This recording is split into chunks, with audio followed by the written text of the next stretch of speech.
Yo, what's going on YouTube? It is your boy, Touch Tone the Sound God. How are y'all doing? And thanks for joining me today. I appreciate it. I appreciate everyone that clicks on that link to get this started. So in today's video, what I will be talking about is controlling your bass, your low end, your 808s. I get questions about this all the time. In my DMs, people emailing me like all the time, even some of my friends that call me. So what we'll do is we'll talk about it and I'll show you here in Ableton how I do it. I was gonna do Studio One, but Studio One didn't want to act right with the damn record software thing, so whatever, we'll just do it this way. Maybe next time I'll get one of these videos out, we can show you in Studio One. So the first thing you're gonna need is a subwoofer. Now, I speak just from my personal experience and having that. When I have gotten my subwoofer, my mix has got a lot better. I love to monitor my low end. I don't go too crazy with the bass. It's actually maybe a quarter of the way up. It's more something that I feel than I hear, and usually getting a good sub to do that. You don't have to go crazy expensive. I got the Yamaha HS10, I think it is. It came with the 8s or whatever. I bought it as a package, and it's been serving me well for years. I really enjoy what it does for everything that I do, and I sit it in a spot in the room, which kind of brings me to my next point. Is like knowing your room also, knowing where your sweet spot is and knowing where your bass traps is, or where there is a buildup of bass and you probably need to put a bass trap. That's highly important to me, especially if you do a lot of music and a lot of beats with a lot of low end, like trap music, R&B, hip hop, like that kind of stuff. EDM, to me, that's important, is really knowing your room, just knowing your equipment and everything, just period. That actually takes care of a lot. And that actually brings me to my next point too, is headphones. Do I mix in headphones? Yes and no. It's like a 50-50 thing. I do most of my mixing and monitoring, but there are specific times that I do use headphones, and that's mainly for imaging, to hear some better detail that I probably necessarily do not hear with my monitors. And here, I'll show you what I have. So these are open back headphones. These are the Sennheiser, and these are the HD 600. These are fantastic headphones. Sorry, my light's getting in the way. But hey man, these are really, really good. Very, very flat. If you're looking for bassy, these are definitely not it. As a matter of fact, if the bass is too high or you can hear the bass in these and it's very present, it's too loud, way too loud. The vocal detail that I hear with these things are fantastic. I love these. These are probably the best set of headphones I've ever owned. They're fairly inexpensive. I forget what I paid for them, but I think they might be like 200, 300 bucks or something like that. These guys here, I think you'll love them. If you don't have them, they're really good for mixing. If you live in an apartment or something where you can't blast your monitors and stuff all the time, these are definitely a good option, and you probably want to try these. Yeah. Now that we got the essentials out of the way, like the bass out of the way, no pun intended, and I'm gonna use a mix that I don't normally use just to show you how I do get the results that I get. Now this is a pop track. It's not a trap or EDM that I usually mix, or hip hop. This is a pop track, and I'll play it for you from a part so you can see what I'm talking about. Check this out. Call it love, it's all close to how you're really feeling. Yeah, yeah, let it go, like the words that never had a meaning. Yeah, in my bed, smell like your smell, I will never forget. In my head, I feel you close, it's not never you wanted to leave me. Smell like your smell, I will never forget. In my head, I feel you close, it's like never you wanted to leave me. Okay, so I did produce that track, by the way. The singer, it was some vocals I got off the internet. I don't know who she is, but she fired. So I basically built the track around those vocals there, and I want to show you how I control the bass on this, okay? First thing that I do like to do is, if you're gonna have the kick and the bass kind of going with each other, you want to control that. So with the kick, what I've done is I just used a kick out of like a sample pack or whatever, and it was pretty good. And one thing I do after the kick is, I think I've showed you in my last video, is that I use Ableton's glue compressor, so you can kind of hear what it does to the kick. Check it out.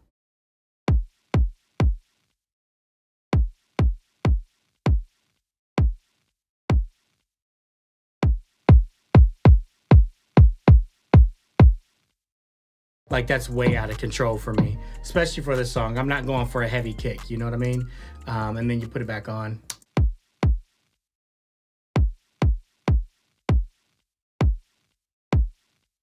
Like, we can even come down some, right? So we could take that down. So if I just right there, and please don't mind the delay or the clicking and popping. I got some stuff on my master, as you see right here. It's running pretty high in this session, but yeah, that's the kick. And basically after that, you go here to the EQ, and what I've done is I cut my EQ, or I cut my kicks. I'm sorry, I cut my kicks to where I control them. Like, all of this stuff below 30 hertz, I just get rid of it. I know people that keep it and get good results. Me personally, this is just the results I get here, especially in this track. One thing I do want to stress, every track is different. No track are the same. You can apply some of the principles and some of the guidelines, but you're gonna run into different things every single time, I promise you that. So what I did with this kick is cut it at 30 hertz, and then right around 140, to me, that was like the sweet spot for this kick. It sounded good. Every kick is different, once again. And then everything above like 1900, I cut just because it didn't sound good in the mix to me. And this is the results I got with it. Smell like your smell, I will never forget. In my head, I feel you close. And right there, we'll turn it off.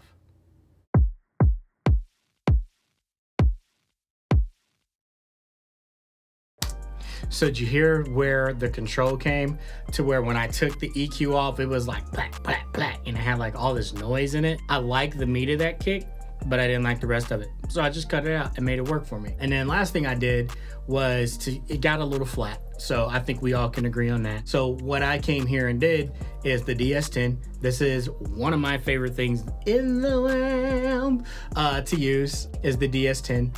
And let me see here. I think I put it on kick here. I'm trying to start from scratch to show you guys what I did.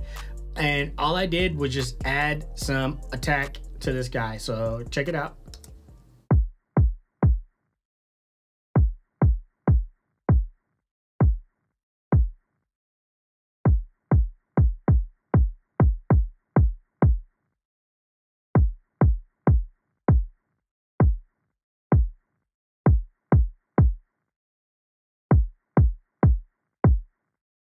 To me, that's good. That's good enough right there. Now let's hear it without it, and let's hear it with it. I'm gonna turn it off.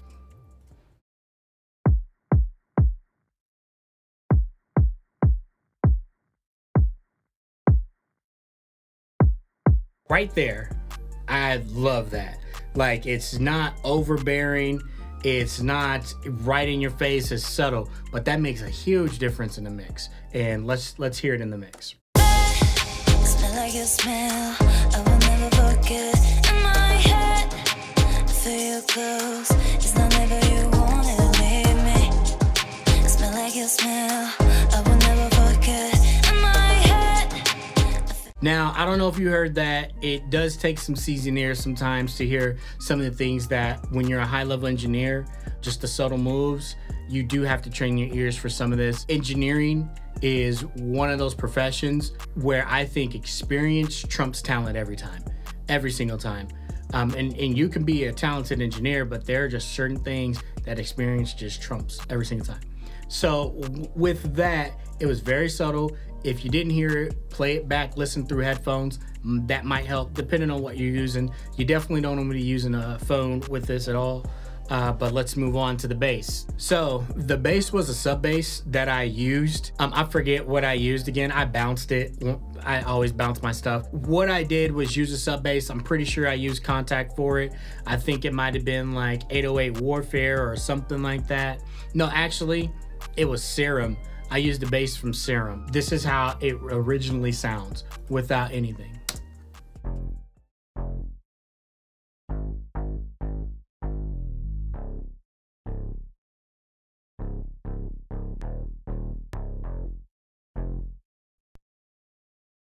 not bad, but that could definitely be better, like much better. So first thing I usually do with any of my 808s, basses, whatever, is give me some saturation, baby. What I use is the Camel Crusher. I know it's old, but it's effective. I still use it. I love it. There are other saturation tools that I do use, but this one just worked. We'll listen to it with it and without it. So check it out.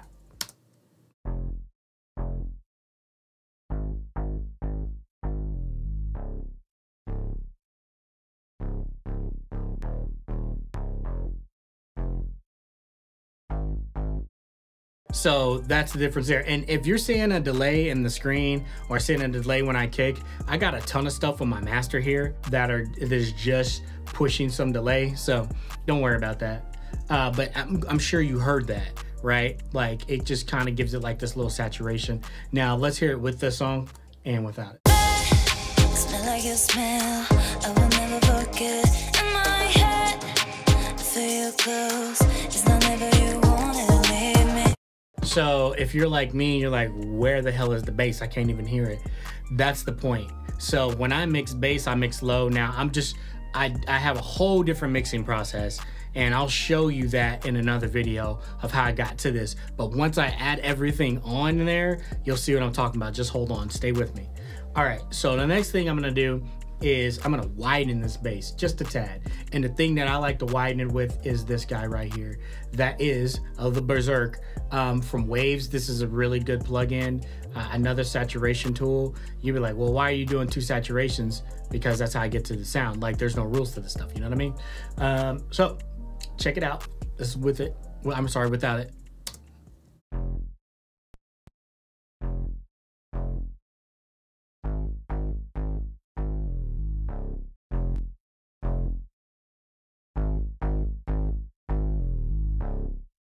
See what it did there? So it took like the top of that sound, it took it from here and just opened it up ever so slightly.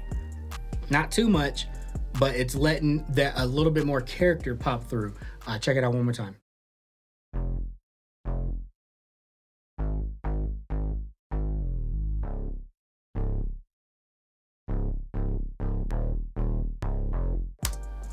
I love that. I love that. So it's very subtle, and I will play with the track. It's probably gonna get lost in the sauce, but it's all good. Smell like your smell, I will never forget. In my head. But it's more present. It's not so weight. So now that we got the presence, I like to work on the weight, make it heavy, right? So the next thing I'm gonna do is I bring up the Slate Virtual Console. Weird thing about me is I like Slate stuff, but I don't, because I feel like there's better choices out there, and paying monthly for some plugins that I hardly ever use, whatever. The virtual mix rack is cool.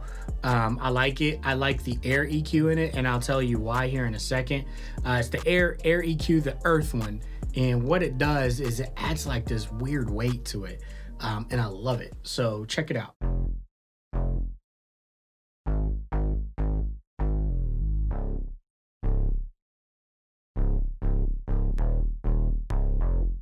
Now, if you have a subwoofer or you're in a pair of headphones, you just felt that, right? Like it took it from this middle part and just boom, gave it some balls. It gave that bass some balls, right? And that's what we're looking for here.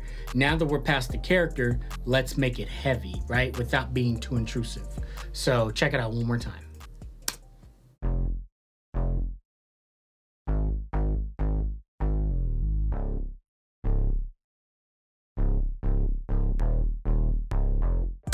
See what I'm saying? That is the little subtle things that is gonna make your bass in your 808s, everything sound great. So let's hear it in the mix. Smell like your smell, I will never forget. In my head, I feel you close. It's not never you wanted to leave me. Smell like your smell, I will never forget. I like that a lot. So now, the next thing that I did is I used my favorite EQ in the world right now, which is the Pro EQ3. the Pro Q3, I'm sorry, EQ3, whatever. It's by Fab Filter. It's fantastic. If you guys engineer mix, you know what that is, and if you don't, you need to. The last thing I really did, or the next thing I did, was I cut at 30. I cut all my lows at 30 just because I feel like it's cleaner, it sounds better, I can control it better. And then I boosted here at 60 because that bass right now, it's heavy, but it's not heavy enough. So I want it to be more present in the mix. And then here, this is where I boosted the kick at 140. So I am dynamically compressing this track. Wherever that kick is, wherever the meat of the kick is, I'm bringing that down with my 808 or my bass. So it sounds good with it. So this is what it's gonna sound like in solo.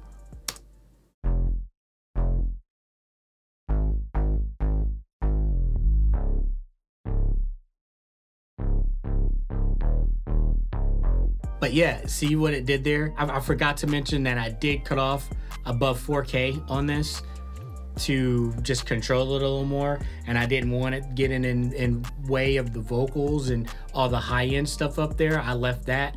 One thing about mixing is you're gonna be cutting more than you EQ. If you're mixing and you're EQing and you're boosting more than you cut, that's a no-no. Like, you're doing too much at that point. You should be boosting for character, right? You should be boosting to get a specific sound.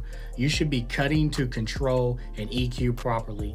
That's the way I was taught, and it's worked out for me so far. No one's ever complained about my mixes, so yeah. But did you see what it did there, right? So let's play it one more time, and I'm gonna take it off.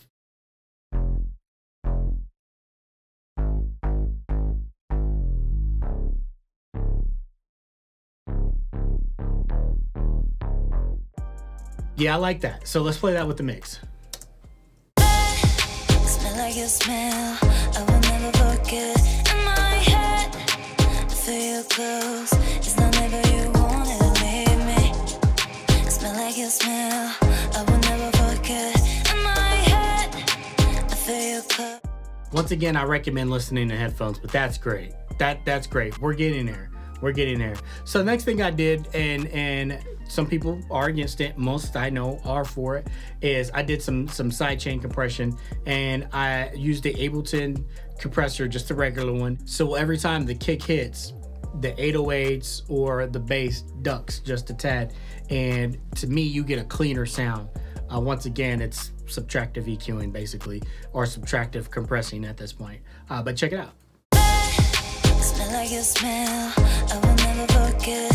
In my head, I feel you close. It's not never you wanted to leave me. Smell like your smell. See how clean that got? And that's my mixing style. So other engineers, depending on what you do and who you are, it depends on your style.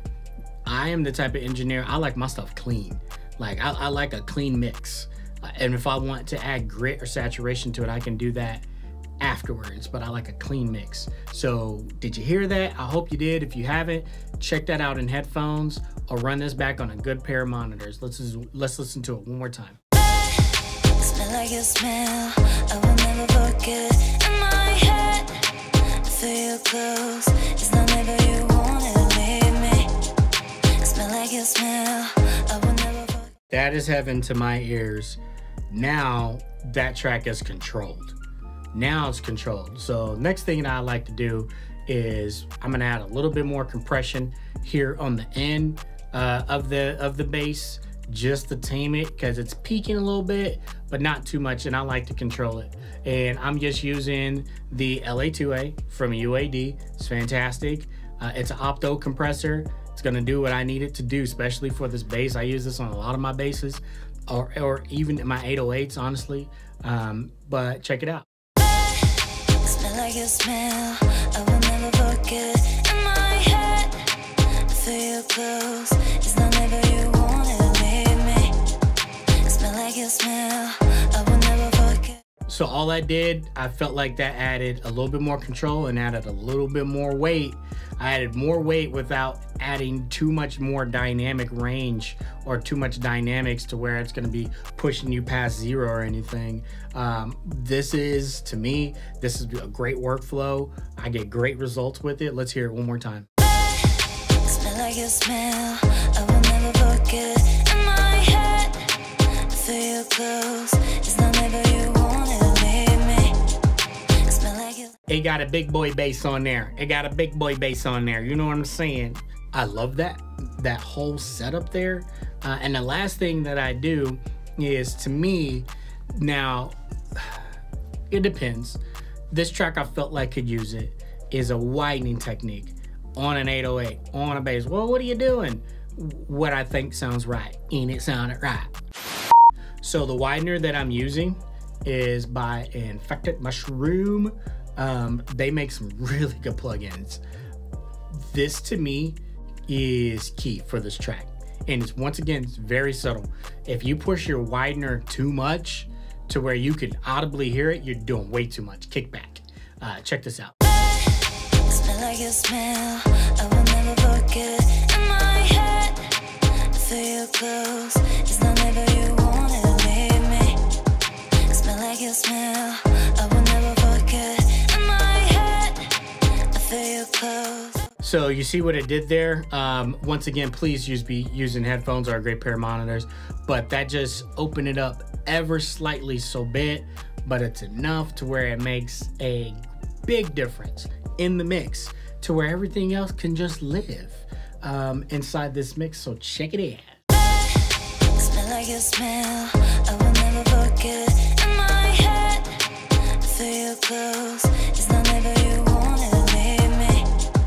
Smell like your smell, I will never forget. In my head, I feel you close.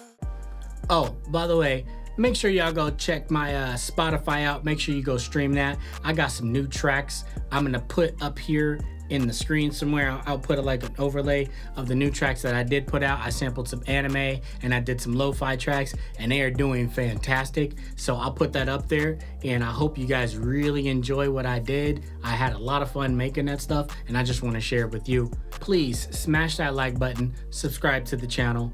I'm really trying to grow here. I'm trying to hit 10K subscribers soon.